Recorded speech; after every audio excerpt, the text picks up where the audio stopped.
Hi students, good evening बेटा। अपने topic चला था लास्ट बोहर एटॉमिक मॉडल।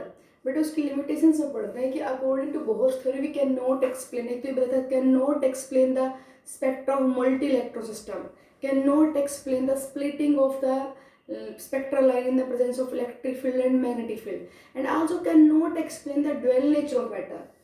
तो de Broglie concept, D Broglie ने एक्सप्लेन किया था कि every moving object possesses the particle nature as well as wave nature.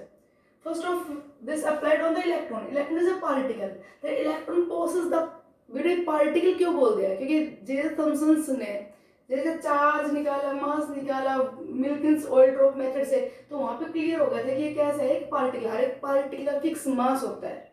ठीक है, ऐसे आगे बताएंगे। जब इलेक्ट्रॉन्स की बीम, अभी सुन लीजिए, इलेक्ट्रॉन्स की बीम जब जिंक सल्फाइड स्क्रीन पे टकराती है तो बेटा वहां पे सिंटिलेशन बनता है, मतलब ब्राइट स्पॉट। जहां पे लाइट टकराएगी, जहां पे इलेक्ट्रॉन टकराए वहीं पे एक ब्राइट स्पॉट। तो जैसे पार्टिकल जहां टकराता है वहां पे ब्राइट स्पॉट लग जाता है, वैसे ही ये शो करता है इलेक्ट्रॉन अपना नेचर। तो electron behaves as a particle. तो डी ब्रोगली ने एक्सप्लेन किया बेटा every moving object possesses the particle nature as well as wave nature. What is the de Broglie concept? De Broglie 1924 में concept दिया था और उसने क्या कहा, every moving object possesses particle nature as well as wave nature. Particle nature as well as wave nature. जो भी बेटा पार्टिकल मूव कर रहा है, एक पार्टिकल तो है ही, और वो पार्टिकल कैसे मूव करेगा, वेव की फॉर्म में, वेव की फॉर्म में मूव करेगा वो। डी ब्रोगली ने कहा कि जैसे अगर कोई मान लीजिए व्हीकल चल रहा है तो वो एक पार्टिकल तो है ही, और वो कैसे चल रहा है, वेव की फॉर्म में। फिर हम बेटा कोई भी व्हीकल या अगर हम कोई चौक पीस फेंके या कोई बॉल फेंके तो हमें वेव की फॉर्म में नजर तो नहीं आता, हमें तो सीधा मुंह का तो दिखता है, वेव की फॉर्म में तो मुंह का तो नजर नहीं आता। तो इसलिए रीजन बताया था कि वो वेव की फॉर्म में अपने को मूव करते हुए नजर इसलिए नहीं आते because these are the heavy particle. अभी एक्सप्लेन करेंगे कि जितना मास बढ़ता जाएगा ना ऑब्जेक्ट का बेटा उतनी वेवलेंथ डिक्रीज होती जाएगी। तो अपने डेली लाइफ में जितने भी हम मूविंग ऑब्जेक्ट से डील करते हैं, जो मूविंग ऑब्जेक्ट अपने को दिखते हैं बेटा उनकी वेवलेंथ इतनी शॉर्ट होती है कि हमें लीनियरली मूव करता नजर आता है। हैवी ऑब्जेक्ट के लिए वेवलेंथ क्या होती है, वेरी वेरी शॉर्ट। तो डी ब्रोगली ने एक मूविंग माइक्रोस्कोपिक पार्टिकल, मतलब जो डी ब्रोगली कॉन्सेप्ट था ये सक्सेसफुल कहां पे रहा, मतलब ये अप्लाई तो आप हर जगह कर सकते हो बट ये सिग्निफिकेंट कहां पे है, that result is significant only for microscopic particle, that's significant only for the moving microscopic particle like electron, proton, alpha particle, small atoms, molecules। सिर्फ इनके लिए बेटा डी ब्रोगली कॉन्सेप्ट सिग्निफिकेंट है। जो डेली लाइफ में मूविंग ऑब्जेक्ट्स हैं उनके लिए सिग्निफिकेंट नहीं है क्योंकि उनका मास बहुत ज्यादा होता है, इसलिए wavelength associated with them very very short होती है। That is significant only for the microscopic particle, no significance in our daily life। Concept क्या कहता है, every moving object possess particle nature as well as wave nature, कि जो भी object move कर रहा हो एक पार्टिकल तो है ही, और वो कैसे मूव कर रहा है, वेव की फॉर्म में। ठीक, उसने पार्टिकल और वेव नेचर को एसोसिएट करने के लिए एक रिजल्ट इक्वेशन भी दी। According to Einstein's mass energy relationship we can write E is equal to mc square according to Einstein's mass energy relationship। According to बेटा Planck's quantum theory you can write E is equal to h nu, Planck's quantum theory के according. No equation number first और second compare करो तो mc square is equal to h nu और nu is equal to c by lambda, c से x से cancel, बेटा lambda is equal to क्या आ गया, h by mc। since the velocity of light, और बेटा डेली लाइफ में जो भी कोई ऑब्जेक्ट मूव कर रहा है उसकी बेटा वेलोसिटी 3 × 10⁸ मीटर पर सेकंड से तो कम ही होती है। डेली लाइफ में कोई इलेक्ट्रॉन मूव कर रहा है, प्रोटॉन डेली लाइफ में सॉरी कोई मान लीजिए स्मॉल पार्टिकल इलेक्ट्रॉन मूव कर रहा है, प्रोटॉन मूव कर रहा है, कोई गाड़ी चल रही है, कोई बॉल हमने फेंक दिया तो बेटा उसकी वेलोसिटी इतनी हाई पॉसिबल नहीं होती। तो यहाँ पे c रिप्रेजेंट करता है 3 × 10⁸ मीटर पर सेकंड। अगर हम मूविंग ऑब्जेक्ट की बात करें तो उसकी वेलोसिटी को v से रिप्रेजेंट करते हैं, तो ये c की जगह क्या लिखते हैं v।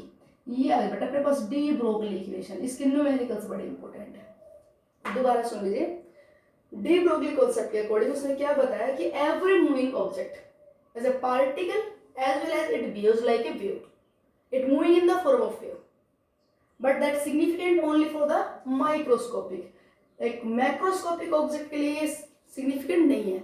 क्यों नहीं है? जितना मास बढ़ता जाएगा उतनी वेवलेंथ बेटा क्या हो जाएगी, वेरी वेरी शॉर्ट, और इतनी शॉर्ट वेवलेंथ अपने को लीनियर मोशन दिखाई देगा। फिर वो एक एग्जांपल है, मान लीजिए हम एक ले इलेक्ट्रॉन, एक ले मूविंग बॉल, तो इलेक्ट्रॉन का मास आपको पता है 9.1 10 to the power minus 31 kg होता है, और बेटा बॉल हमने सपोज कर लीजिए 1 kg का ले लिया हमने, बॉल मान लीजिए कितना ले लिया 1 kg का, ठीक है, एक 1 kg का बॉल है, 1 kg थोड़ा बड़े अमाउंट ले 1 ग्राम ले लो हमने, एक ले लिया 1 ग्राम का बॉल, ठीक है, एक 1 ग्राम का बॉल फेंका, एक ही इलेक्ट्रॉन लिया, let us both moving with same velocity, मान लिया दोनों सेम वेलोसिटी से चल रहे हैं, तो इलेक्ट्रॉन की wavelength lambda is equal to h upon mv, बेटा h की वैल्यू 6.6, ध्यान सुनना, 10 to the power minus 34, unit है इसकी जूल सेकंड, यूनिट पे ध्यान देना, h upon m, electron mass है 9.1 10 to the power minus 31 kg, ठीक है, और वेलोसिटी मान लीजिए इलेक्ट्रॉन की v मीटर पर सेकंड, मान लीजिए इलेक्ट्रॉन मूव कर रहा है with velocity v metre per second. अब आप ये बताओ यहाँ पे जूल को आप क्या लिख सकते हो, joule is the unit of work, और वर्क होता है फोर्स इनटू डिस्प्लेसमेंट, फोर्स होता है mass into acceleration into displacement चल रहा है, मास ले ले किलोग्राम में, एक्सेलरेशन ले ले metre per second square, distance हो मीटर, तो बेटा आप ये बताओ इस जूल की जगह kilogram metre square per second square लिख सकते हो, इस जूल की जगह क्या लिख सकते हैं हम, किलोग्राम मीटर स्क्वायर, अरे पर सेकंड स्क्वायर, ये सेकंड तो इनवर्स हो गया, अब बोलो सेकंड इनवर्स से सेकंड इनवर्स कैंसिल, किलोग्राम से किलोग्राम कैंसिल, ये नीचे मीटर ऊपर मीटर स्क्वायर है तो ये कैंसिल, वेवलेंथ बोलो मीटर में आ जाएगी नहीं।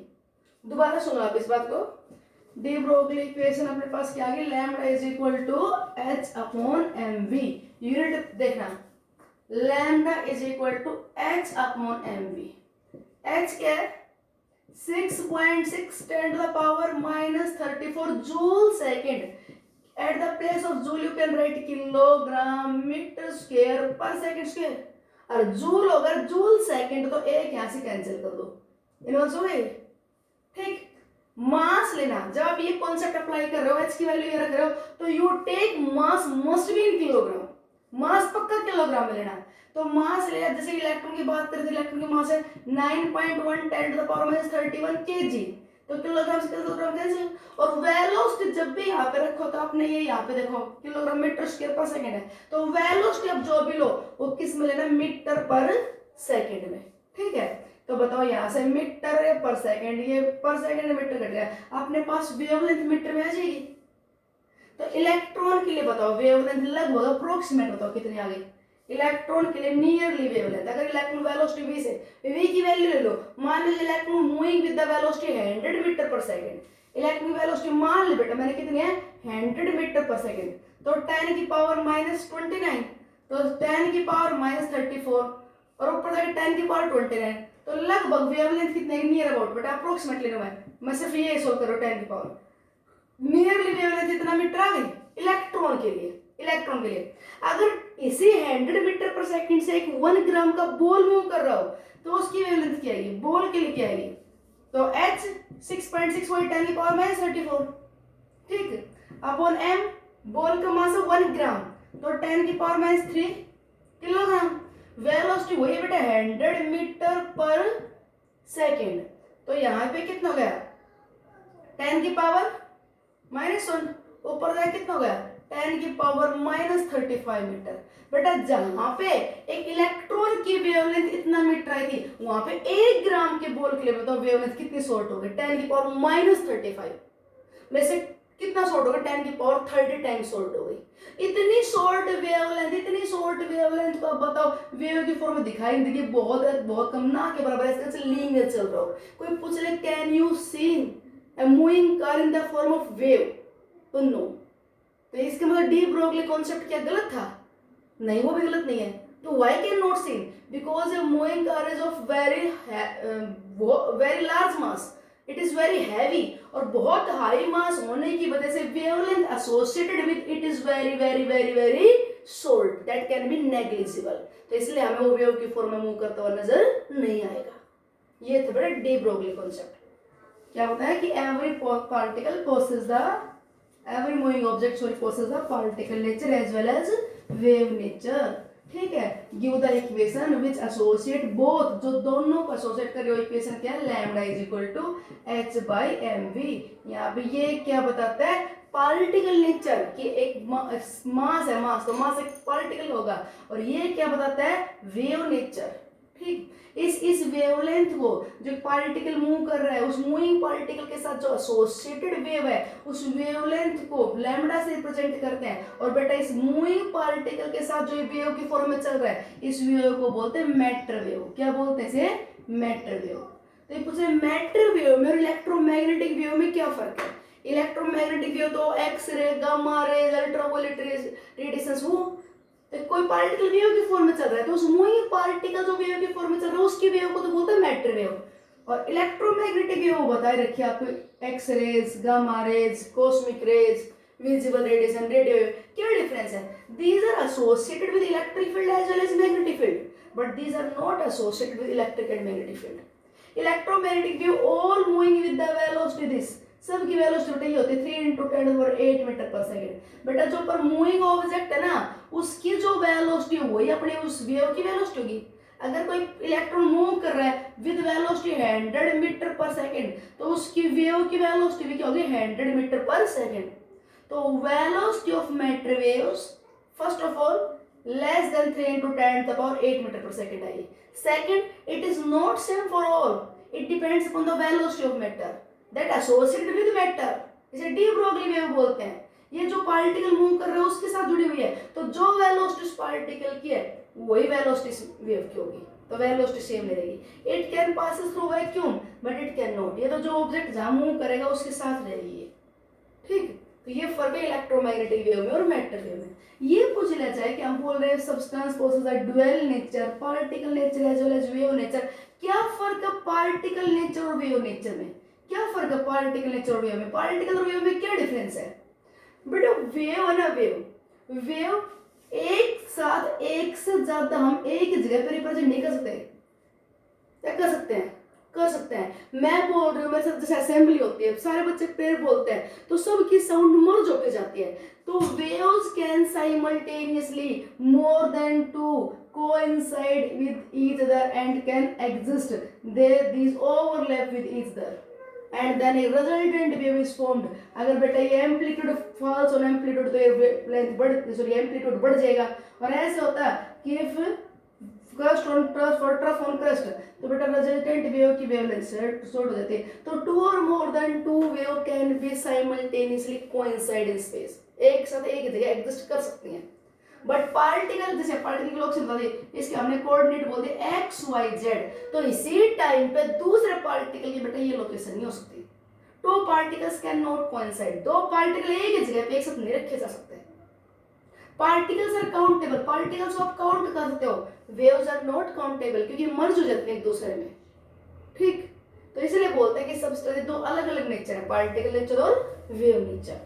अच्छा, एक बात और, पार्टिकल नेचर के बारे में जो थॉमसन ने बता दिया था, या फिर ये जिंक सल्फाइड स्क्रीन के ऊपर जब कोई इलेक्ट्रॉन बीम टकराती है सिंटिलेशन बनता है, इससे पता चल जाता है कि इलेक्ट्रॉन पार्टिकल है। इलेक्ट्रॉन के वेव नेचर के बारे में किसने बताया, तो बेटा इलेक्ट्रॉन का वेव नेचर के बारे में तो बताया था डेविसन और जर्मर ने, डेविसन जर्मर एक्सपेरिमेंट। उन्होंने क्या किया, a beam of electron falling on zinc sulphide screen, electrons beam से टकराई और यहां से रिफ्लेक्ट होके जो पैटर्न लिया वो फोटोग्राफिक प्लेट पे रिसीव कर लिया। तो ये देखा, ये जो डिफ्रैक्शन पैटर्न है ये बिल्कुल एक्स रे के पैटर्न जैसा है। जो इलेक्ट्रॉन बीम का डिफ्रैक्शन पैटर्न फोटोग्राफिक प्लेट पर रिसीव किया, it is similar to the diffraction pattern of X ray. और एक्स रे तो इलेक्ट्रोमैग्नेटिक वेव है, इसका मतलब इलेक्ट्रॉन भी क्या पोसेस करता है, वेव नेचर। दूसरी बात, थॉमसन ने भी ऐसे क्या किया, थॉमसन ने क्या किया, ये जिंक सल्फाइड स्क्रीन की जगह बेटा थिन गोल्ड फॉइल ले ली और एक गोल्ड फॉइल में से पास करवाने के बाद इलेक्ट्रॉन का जो डिफ्रैक्शन पैटर्न आता है वही पैटर्न फिर एक्सरे का आता है। तो एक्सरे तो इलेक्ट्रोमैग्नेटिक वेव है, तो इट मींस इलेक्ट्रॉन भी क्या पोजेस करता है, वेव नेचर। तो इलेक्ट्रॉन्स के द्वारा सिंटिलेशन प्रोड्यूस करना तो बताता है पार्टिकल नेचर। इलेक्ट्रॉन का फिक्स मास होता है, उसका चार्ज बाय मास की वैल्यू फिक्स होती है, मिल्किंस ने बताया था, ये थॉमसन ने बताया था। तो ये तो बातें बताते हैं उसके पार्टिकल नेचर। और बेटा डेविसन और जर्मन ने एक्सरे डिफ्रैक्शन का पैटर्न देखा, थॉमसन ने भी ऐसे एक्सरे डिफ्रैक्शन जैसे पैटर्न देखा। इससे डिफ्रैक्शन पैटर्न एक्सरे जैसा है, इससे पता चलता है इलेक्ट्रॉन का वेव नेचर। तो every moving object possesses the particle as well as wave nature that is applicable or you can say significant only for microscopy। अब सबसे मेन बात numericals based on the D Broglie equation. बेटा mass into velocity momentum होता है, mass into velocity momentum. तो wavelength दे दी जाए, momentum निकलवाया जाए, मोमेंटम निकाल दोगे। ठीक है, इन तीनों में इन सब में से या तो कई बार क्या होगा वेलोसिटी अननोन होगी, वेवलेंथ दी होगी, या वेलोसिटी मास दिया होगा, वेवलेंथ निकालनी होगी। ये कह दिया जब ध्यान देना यहाँ पे जब भी न्यूमेरिकल को आप ध्यान रखना, mass you always put in KG और velocity put in metre per second, फिर वेवलेंथ आपके पास मीटर में आ जाएगी। एच आपको पता है 6.6 10⁻³ जूल सेकंड। ये कह दिया जाए oxygen molecule moving with the velocity 1% of the speed of light. Oxygen molecule moving with the velocity 1% of the speed of light. What is the wavelength associated with it? एक oxygen molecule move कर रहा है with this velocity 1% of the speed of light. निकाले बेटा wavelength. h की value Planck's constant 6.6 10⁻⁻34 बेटा joule second. Joule को मैं लिख दूं क्या, kilogram metre square per second square, और सेकंड था वो पर सेकंड कट गई हो गया। ठीक है, एच की यूनिट आ गई। मास ऑक्सीजन मॉलिक्यूल का मास बताओ, बताओ बेटा। अगर आप कहते हो 32 ग्राम तो ये ऑक्सीजन का ग्राम मॉलिक्यूलर मास है। It is the mass of 1 mole of oxygen molecule, it is the mass of 1 mole of oxygen molecule. ये 1 मोल ऑक्सीजन का मॉलिक्यूल मास है। तो 32 must divide by Avogadro number. ठीक है, 32 को किससे डिवाइड कर दो 6.02 to 10⁻23। ये एक मॉलिक्यूल का मास आ गया। अरे क्योंकि ग्राम में है तो किलोग्राम में कन्वर्ट करोगे तो 10⁻³ तो 32 into 10⁻³ और डिवाइड बाय एवोगाड्रो नंबर वो ऊपर लिख देते 6.02 to 10⁻23। ये बेटा एक मॉलिक्यूल का मास हो गया। या तो आप लिखो 32 या तो AMU 32 AMU। और 32 AMU का मतलब आप ये जो मैंने लिखा है दिस, इसकी जगह आप सीधा और क्या लिखते हैं 32 into 1.67 10⁻⁻27 kg। ये AMU की वैल्यू लिख दी 32 AMU। 1 AMU is equal to 1.6 10⁻⁻27। ठीक, मतलब आप इसको सोल्व करोगे तो कितना आ जाएगा 1.67 10⁻⁻27 के बराबर आ जाएगा ये केजी में। तो ये लिखो तो ये लिखो, AMU कह रहे तो AMU की वैल्यू लिख दो ये। और 32 ग्राम मोलर मास लेते हो तो किलोग्राम में चेंज करो, एवोगाड्रो नंबर से डिवाइड करो, क्योंकि 1 मोल का 32 ग्राम बोलते हो। तो ध्यान देना velocity 1% of the speed of light, तो स्पीड ऑफ लाइट का 3 into 10⁸ मीटर पर सेकंड, इसका 1% करो तो 1/100 तो 3 into 10⁶ metre per second. Solve कर दोगे आ जाएगा, समझे। ये हम क्या लिया mass of moving object. Okay, अच्छा जी और सुनो बात, ये कह दिया जाए by using de Broglie wavelength you find out the velocity of a alpha particle।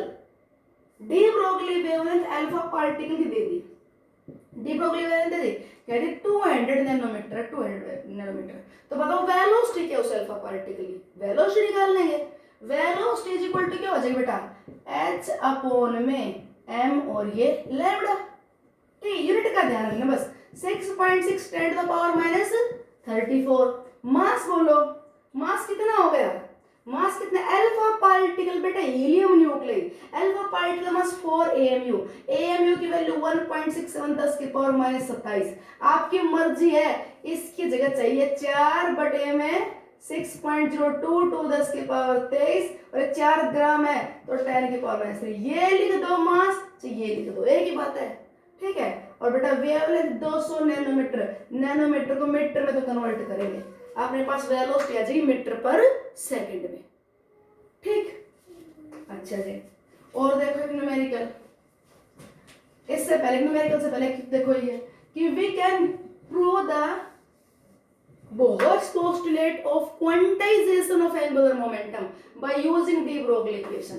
हम इस इक्वेशन को यूज करके क्या प्रूव करते हैं? Bohr's concept of quantization of angular momentum. Bohr ने क्या कहा था? ओनली दो circular path are considered as orbit where the angular momentum comes out an integral multiple of h over 2 pi। याद है ये क्या बेटा? Orbit angular momentum. ये कहे अब सेकंड ऑर्बिट का एंगुलर मोमेंटम है तो ऑर्बिट का, तो सेकंड का क्या हो जाएगा? 2h और 2 पाई। थर्ड का बताओ 3h और 2 पाई। ये कहते हैं मतलब थर्ड ऑर्बिट में कितनी वेव बनेगी? तो 3 वेव बनेगी बेटा। ये n नंबर ऑफ वेव बताएगा यहाँ पे, जो n नंबर ऑफ ऑर्बिट है।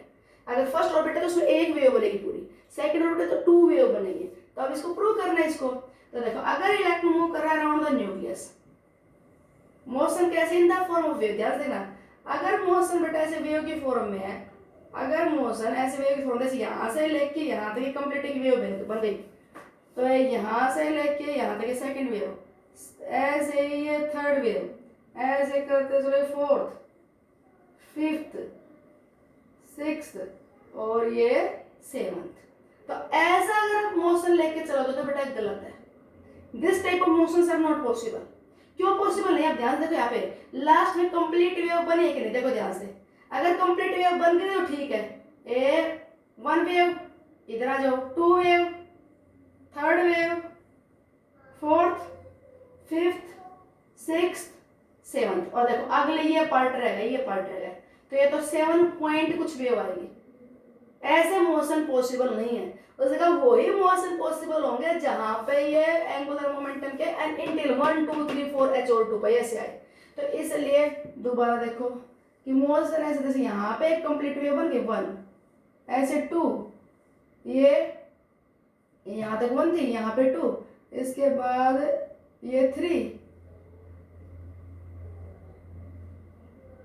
ये देखो यहाँ बेटा वेवलेंथ बराबर होगी, वेवलेंथ कम ज्यादा नहीं होगी, ये वेवलेंथ सभी की क्या रहेगी? सेम। थोड़ा सा चेंज करते हैं,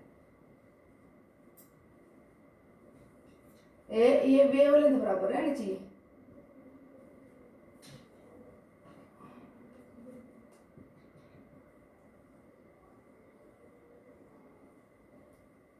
देखो अब यहाँ से 1 lambda wavelength, 2 lambda, 3 lambda, 4 lambda, 5 lambda, 6 lambda और ये 7 lambda. Total number of wavelength कितनी हो जाएंगे यहाँ पे? mvr is equal to nh over 2 pi.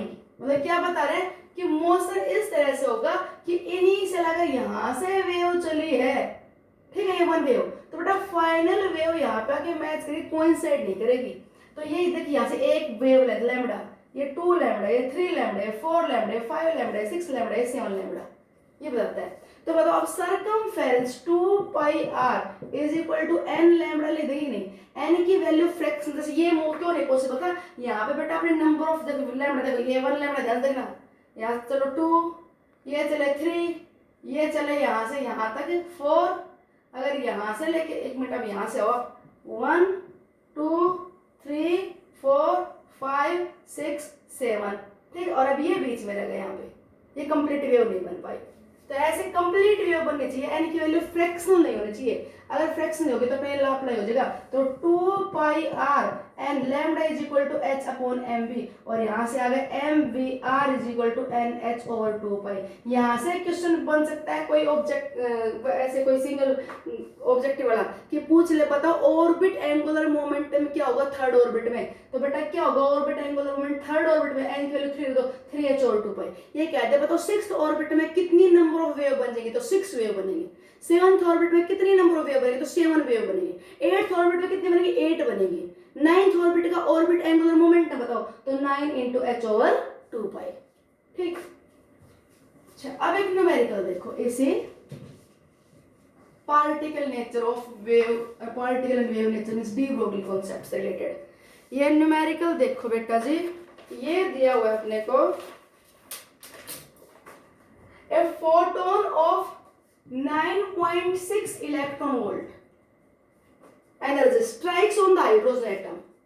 Hydrogen atom से स्ट्राइक किया इतना एनर्जी वाला फोटोन, और कहते हैं इट आयोनाइज इट, इसको इसने आयोनाइज कर दिया। और जो इजेक्टेड इलेक्ट्रॉन ना, यहाँ से देखे metal strike, light radiation of the particular strike on the hydrogen, और यहाँ से इलेक्ट्रॉन निकाल दिया। जो इजेक्टेड इलेक्ट्रॉन से क्या निकालो आप, काइनेटिक एनर्जी। इजेक्टेड इलेक्ट्रॉन पहले तो क्या निकालो, क्या करा है, काइनेटिक एनर्जी। और काइनेटिक एनर्जी आ जाए तो कहता है आप उसकी वेवलेंथ भी बता दो।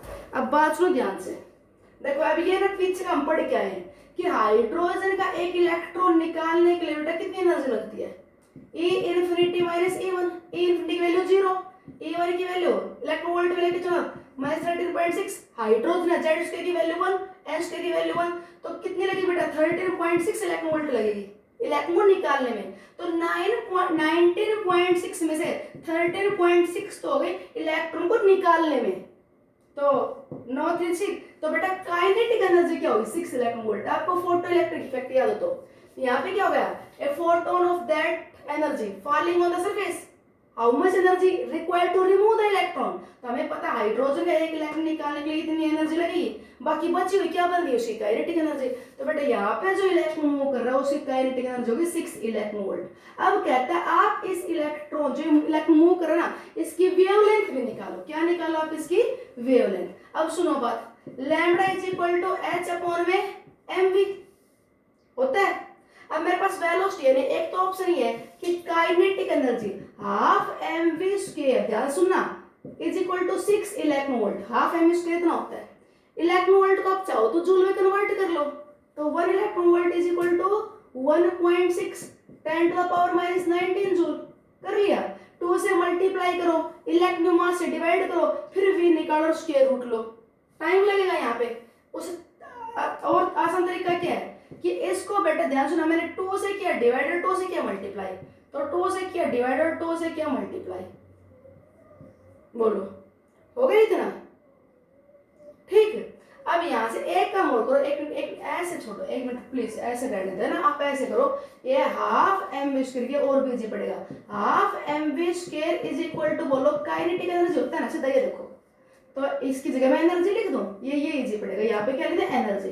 अब बताओ mv square is equal to क्या हो गया, twice of the energy, v square is equal to क्या हो गया, ट्वाइस ऑफ एनर्जी अपॉन में m, और v इज इक्वल टू क्या हो गया, twice of energy upon m का स्क्वायर रूट। ध्यान देना, जो काइनेटिक एनर्जी है उस काइनेटिक एनर्जी को आप क्या लिख सकते हो, हाफ mv स्क्वायर। तो अपने पास v की वैल्यू आ गई, अब अप्लाई करो, lambda is equal to h upon mv, v की वैल्यू ये रख दो, तो 2e अपॉन m का स्क्वायर रूट, ठीक, lambda is equal to h upon में बोलो 2em का स्क्वायर रूट, ये होगा कि नहीं, आई m की पावर 1/2 ऊपर m की पावर 1, तो ये आ गया फॉर्मूला अपने पास। समझे कुछ कि अगर आपको निकालने है वेवलेंथ, देखो वेवलेंथ इज इक्वल टू क्या आ गई, h की वैल्यू रखो 6.6 10 की पावर -34 अपॉन में 2, मास बताओ इलेक्ट्रॉन का 9.1 10 की पावर -31 kg, मास हो गया। एनर्जी बोलो 6 1.6 10 टू द पावर -19 जूल में, क्योंकि ऊपर जूल में तो इसको भी जूल में ले लिया, और बेटा इसका क्या कर दो स्क्वायर रूट, अपने पास क्या आ जाएगी वेवलेंथ। तो अगर नई बात सुनो, नई बात तो क्या, बस कुछ नहीं है, फॉर्मूला थोड़ा चेंज कर दिया कि अगर अपने पास वेलोसिटी ना देके काइनेटिक एनर्जी दे रखी हो, you can write the formula lambda is equal to h upon square root of 2me, where E is the kinetic energy and m is the mass of moving object, m is the mass of moving object। और एक आसान तरीका देखो इसी चीज का, अगर कोई पार्टिकल एक्सेलरेट कर रहा है through potential difference of v volt, बेटा चार्ज इनटू पोटेंशियल होती है energy, charge coulomb voltage equal to energy होती है, तो आप इस एनर्जी की जगह आप ये फॉर्मूला लिखते हो, लैम्डा इज इक्वल टू, ध्यान सुनो शॉर्ट में करने के लिए यूज होंगे, h upon square root of 2 और m हो गया, और एनर्जी की जगह qv दो तो qvm, एनर्जी की जगह आप ये लिख सकते हो चार्ज इनटू पोटेंशियल डिफरेंस, ठीक, ध्यान देना यहाँ पे। अब और सुनो आगे, अगर हम बात करें इलेक्ट्रॉन की, इलेक्ट्रॉन का चार्ज ले लोगे 1.6 10 to the power -19 coulomb, potential difference दिया हुआ मिलेगा, तो अगर मास इलेक्ट्रॉन को रख दें तो आप सीधा ये भी रखने की जरूरत नहीं पड़ेगी, आप सीधा लिख दो for a moving electron wavelength associated is 12.27 square root of potential difference, इतना। पर यूनिट क्या है वो देखना, यूनिट है एंगस्ट्रॉम। एक मिनट दोबारा सुनो, वेवलेंथ इज इक्वल टू क्या होता है, लैम्बडा इज इक्वल टू क्या होता है, क्या बताया, लैम्बडा इज इक्वल टू क्या होता है, देखो h अपॉन एम वी। ठीक है, कई बार अगर अपने को दे दी जाए क्या, कई बार अपने क्या दे दी जाए, वेलोसिटी, तो ठीक है रख दोगे।